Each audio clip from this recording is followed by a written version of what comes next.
ayan, maulan dito sa amin, no? Sobrang lakas ng ulan. Kasi, ayan, nandito ako sa laptop ko, sa harapan ng laptop ko, and may training din kami. So, ayoko sanang i-share tong ginagawa ko sa online. Dito sa bahay lang, ayoko sana tong i-share. Kasi nga, maniniwala ba sa akin yung tao kung i-share ko to? May mangyayari ba? Sabi nga ng karamihan, di ba? Sharing is caring. Well, ano ba yung saysay ng social media? Bakit hindi natin pwedeng i-share? Ayan, pasensya na kasi sobrang ulan talaga. Malakas ang ulan, pero at least maririnig tayo ng karamihan, no? Gusto ko tong i-share kasi nga para yung iba is magkaroon din ng idea about online, about social media marketing, na kung ano yung nakaya ko, mas kakayanin nyo. Kasi dalaga, ang buhay is sugal-sugal lang yan. Yung mga opportunity na dumadating sa atin, kailangan natin din i-discover. Kasi nga, kung hindi tayo di-discover ng kung ano ng opportunity na lumalapit sa atin, hindi tayo magkakaroon. Hindi ka nga mawawalan, hindi ka rin magkakaroon, di ba?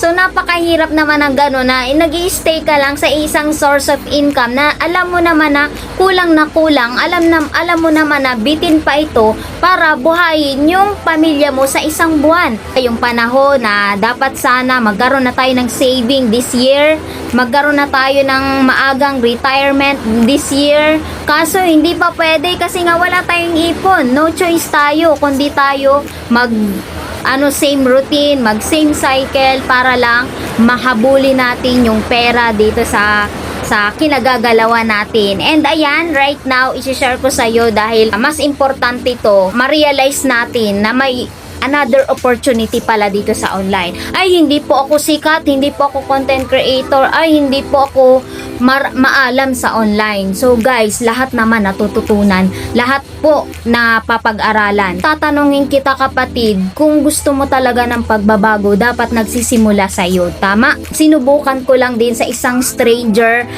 way back 2020, basta pandemic, na naghahanap ako ng source of income, naghahanap ako ng side hustle na pwede sa online kasi nga ikaw uli lang lubos at wala ka talagang maaasahan sa buhay.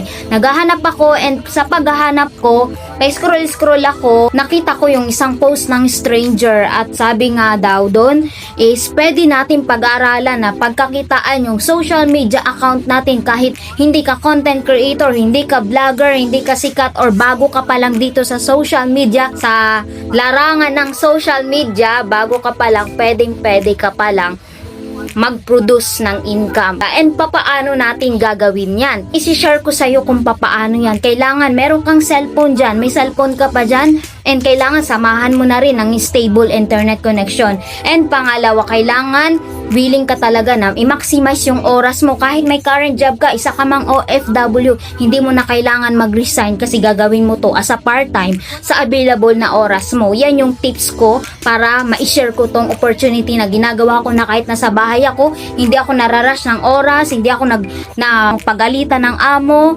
hindi ako nakakagising ng sobrang aga kasi nga itong ginagawa ko sa online, doable and flexible. You can do whatever you want. You can earn whatever you want. Depende pa sa effort at diskarte na binibigay mo dito. Well, this is the Online Business Academy or OBA na makakatulong sa'yo through social media para mag-automated yung income mo, na makakatulong sa'yo para pagkakitaan yung any social media account mo. Kahit hindi ka marunong or hindi ka content creator, is mapapag-aralan mo kung paano pagkakitaan yan. Well, kung hindi mo pa alam kung paano yan, meron tayong live tutorial or orientation na 1 hour and 30 minutes. Maglaan ka dyan para matulungan kita kung paano yan, paano ka makaka-access dito sa OBA. And drop your comment kung gusto mo magpaturo kasi willing naman akong turuan ka kasi nga sharing is caring, di ba? Walang masama, walang mawawala kung